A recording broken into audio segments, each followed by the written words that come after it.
మాజీ మంత్రి హరీష్ రావు ఇంకా గచ్చిబౌలి పోలీస్ స్టేషన్లోనే ఉన్నారు. ఈ ఉదయం మాజీ మంత్రిని పోలీసులు అదుపులోకి తీసుకున్నారు. దాదాపు 6 గంటలుగా ఇదే పరిస్థితి. హరీష్ రావుతో పాటు పోలీసులు అదుపులోకి తీసుకున్న బీఆర్ఎస్ నేతలు కూడా అక్కడే ఉన్నారు. పోలీస్ స్టేషన్ ముందు ధర్నాకు దిగిన బీఆర్ఎస్ నేతలను అదుపులోకి తీసుకుని అక్కడి నుంచి తరలించారు.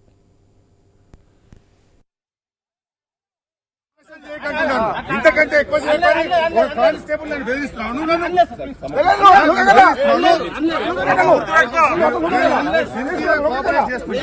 ఇంతకంటే ఎక్కువ చేయొచ్చు, తమాషాలు చేయకంటే అవన్నీ కానిస్టేబుల్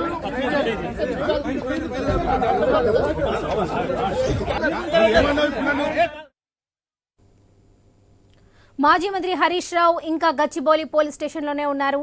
ఇదే విషయానికి సంబంధించి మరిన్ని అప్డేట్స్ మా ప్రతినిధి రవిచంద్ర అందిస్తారు. రవిచంద్ర, చెప్పండి, ప్రస్తుతం అక్కడ అప్డేట్స్ ఏంటి? పోలీస్ స్టేషన్ నుంచి హరీష్ రావు బయటకు వస్తారు. దానికి ఏర్పాట్లు కూడా చేస్తున్నారు. పోలీసులు బయటకు పంపిస్తామన్నట్టుగా ఆ లేఖలు ఇచ్చారు. కొద్దిసేపట్లో హరీష్ రావు బయటకు వస్తారు. అంతకంటే ముందు హరీష్ రావుని చాలా మంది ఇవాళ బీఆర్ఎస్ సంబంధించిన ఎమ్మెల్సీలు, ఎమ్మెల్యేలు పరామర్శించారు. హరీష్ రావుకు కవిత కూడా పరామర్శించిన తర్వాత ఘాటు వ్యాఖ్యలు చేశారు. ఇది ఇందిరమ్మ రాజ్యమా, ఎమర్జెన్సీ రాజ్యమా, పోలీసుల రాజ్యమా అంటూ ఆమె ప్రశ్నించారు.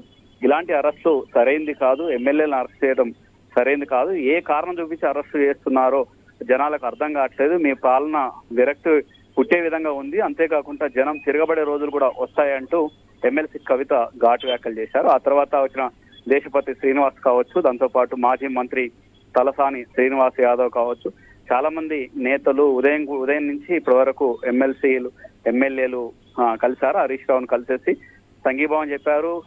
దాంతో పాటు ఆయన పరామర్శించారు, ధైర్యం చెప్పారు. ఇలాంటి అరెస్టులు అసలు ఏ కారణం చూపించి అరెస్ట్ చేశారని ప్రశ్నిస్తున్నారు. అంతేకాకుండా ఒక నాయకులు, ఎమ్మెల్సీలు వీళ్ళే కాకుండా కార్యకర్తలు కూడా గచ్చిబౌలి పోలీస్ స్టేషన్ కు చేరుకున్నారు. చాలా ఉదయం నుంచి, అంటే ఎప్పుడైతే అరెస్ట్ చేశారో గత 7 గంటల నుంచి అరెస్టులు చేసిన సమయం నుంచి ఇప్పటి వరకు కూడా చాలా మంది కార్యకర్తలు వచ్చారు. వచ్చినట్టు కార్యకర్తలను వచ్చినట్టు అరెస్టు చేసి తీసుకెళ్లారు.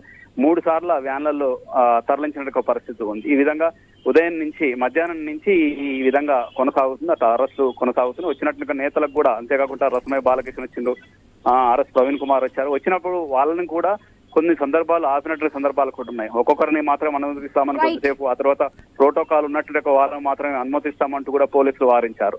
అయినప్పటికీ ఆ తర్వాత పర్మిషన్ తీసుకొని వెళ్లారు వరలక్ష్మి. ప్రెస్ మీట్ కూడా ఉంటుంది. హరీష్ రావు